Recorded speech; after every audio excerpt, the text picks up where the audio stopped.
Hello everyone, and good morning. It is a morning. It's quite dark and dismal in here at the moment, which is a bit refreshing from all the extreme heat and sun that we've been having. So today I thought I'd crack on with these Bentley Little reviews, being as it was about a week ago that I made the introduction, and so we're going to get one book pretty much every week or thereabout. It's going to be a long-running series. It's not going to be a quick thing. So I'm starting off today with the first book on the shelf that I had from Bentley Little, which is, I think, the very first one I ever saw as well, which is his fourth novel from 1993, which is The Summoning. Most of Bentley Little's books tend to start off with the and then something. The Summoning, I mentioned in my introduction that Bentley Little has two types of story. One are the social satire stuff, and the others is the creatures, ghosts, and monsters. And this one's about a vampire, so it's the second category, and I think it's one of the very best books of that second category that he's ever done. So it's set in Arizona, which is where most of his books are set. And you'll have to forgive me, I can't remember the names of most of these characters. I've just been binge reading so many books, it all blurs into one. But you've got a father, a husband and wife who have a young son, and they have a son. Yes, a husband and wife who have a young. I think they've got a young son, and they've got the husband is a journalist, and his brother is a police officer. They're slightly estranged. They do talk, but their relationship isn't the closest. There's also a Chinese family with a young girl, her brother, her mum and dad, and then their grandmother who lives with them as well. And we throw in a lot of Chinese custom and culture into this book. Some people, being as this was a 1993 book and it's 2026, may find certain aspects of this to be racist. It's not intended to be. Bentley Little is attempting here to depict life through the eyes of Chinese people as they would be viewed by Americans who dislike or distrust them.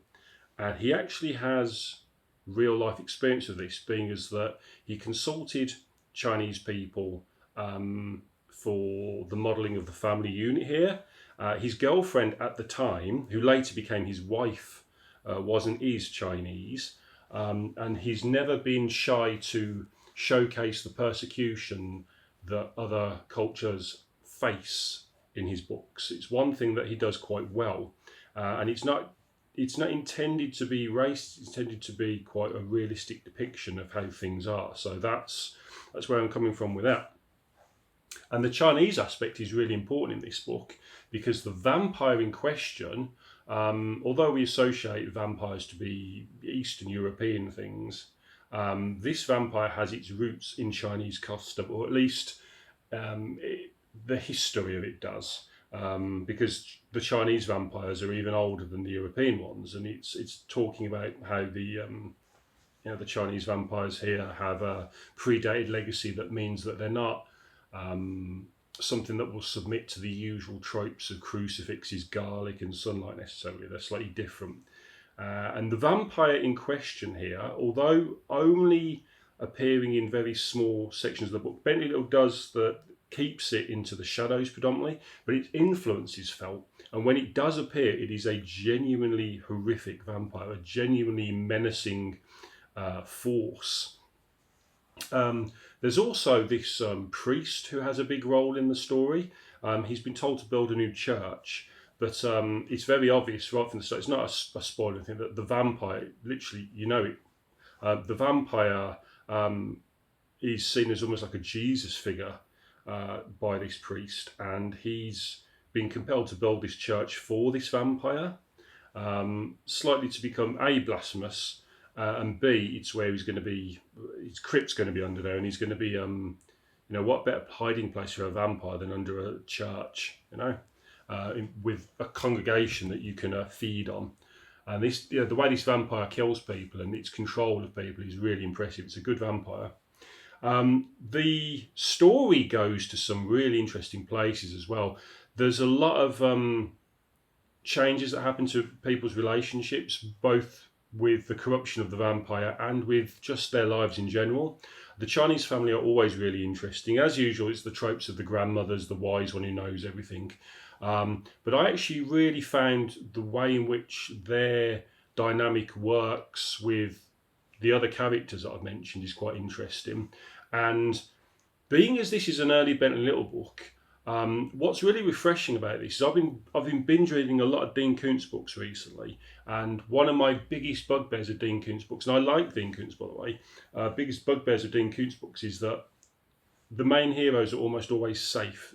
Hardly anybody of any interest ever dies in a Dean Koontz book. Although they're suspense thrillers, there's very little suspense. I enjoy the books, and I will, like I say, I'm going to turn this into a Dean Koontz rant, but I think the thing with Bentley Little here is how many characters he's prepared to kill or to corrupt throughout the course of his books. It happens a lot in his early stories, and it happens here.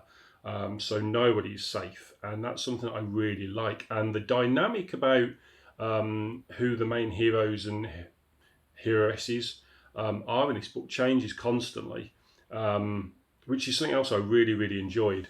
It's also filled with the usual Bentley Little weirdness. Just as a great example, there's a bit in which a character goes to the toilet at like a rest stop, and it just so happens that her father is underneath the septic tank, swimming amongst the filth, staring up at her through the hole in the floor. With any other author, that would probably be a bit weird and ridiculous and not remotely creepy. The way Bentley Little does it is genuinely disturbing, and he does that a lot throughout, especially the first half of his career. And this book has a lot of weirdness, just strange things happening. Logically, you've got to suspend your belief, but in terms of the story, they work because of the influence of this vampire and what it's doing to people. This is, I think, the biggest book that Bentley Little wrote. It's well over 500 pages long of small text. So it's a long book, but it never dragged, it never felt boring, it's never dull. And it actually, for Bentley Little, also has a surprisingly decent ending. This has got one of the better endings of Bentley Little books. I've mentioned in my introduction that one of my bugbears with Bentley Little is that his stories are often so fantastic and so interestingly made, and there's so much weirdness going on, that you're never really sure how they're actually going to resolve. Here, Bentley Little resolves this in, I think, a fairly decent ending that's both slightly shocking in certain ways, but also the ending that the book needed. And I liked it. I think it was a decent ending with a decent sort of encounter with the vampire to boot. So not just a usual like 5-line ending that he does in some of his other books. This is a pretty good one. So it's a big book with a decent ending. It's about a monster.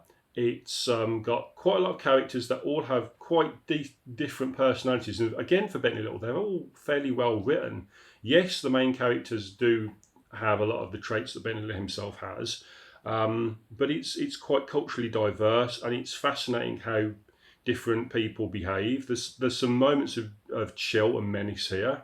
It's fast-paced. It's quite gruesome in places. It's got some weird sexual stuff that Bentley Little throws in a lot with his books, but it never overthrows the story. I think in the grand scheme of Bentley Little books, not only is this a good one to start off with because it was the first one I ever saw, but this is one of his very, very best. Where it's going to appear in the rankings at the moment, I have no idea, because I've got a lot of books to talk about, and even I don't know off the top of my head where... sort of flying here. Even I don't know off the top of my head where this is going to rank, whereas I did with, say, Richard Lehman or James Hurtubise. I just knew where those books were going to be pretty much. With Bentley Little, I haven't a clue, but I would be very surprised if this isn't in my top 10 Bentley Little books, because I legitimately think right now, talking about it, that this is one of the best, if not the very best book he's ever written about any sort of monster, and without a doubt, I'd say this is going to be in his top 10. I mean, things may change when I do the ranking at the very end, But right now, I'm saying this is a great Bentley Little book and a really good one to start off with if you can find it. Most of Bentley Little's original Signet Press paperbacks are out of print. I've got all of them, well, the majority of them, and they're worth a fair bit now. I would say that the Kindle versions are expensive but worth it, or you can get the new Cemetery Dance publications, but they have about 15 quid for a paperback because they don't do these mass market paperbacks anymore. They're all these big format paperbacks, but they're better quality paper, etc. I'd absolutely recommend picking this up though. I think it is a great book, and if you want to read a book about an evil vampire, great cast of characters, lots of weird, strange stuff going on, and you're a bit jaded with how modern vampires are in books. This is not a modern Twilight style vampire book. This is a proper old school horror book about an evil vampire, and it's great. So that's The Sunning by Bentley Little.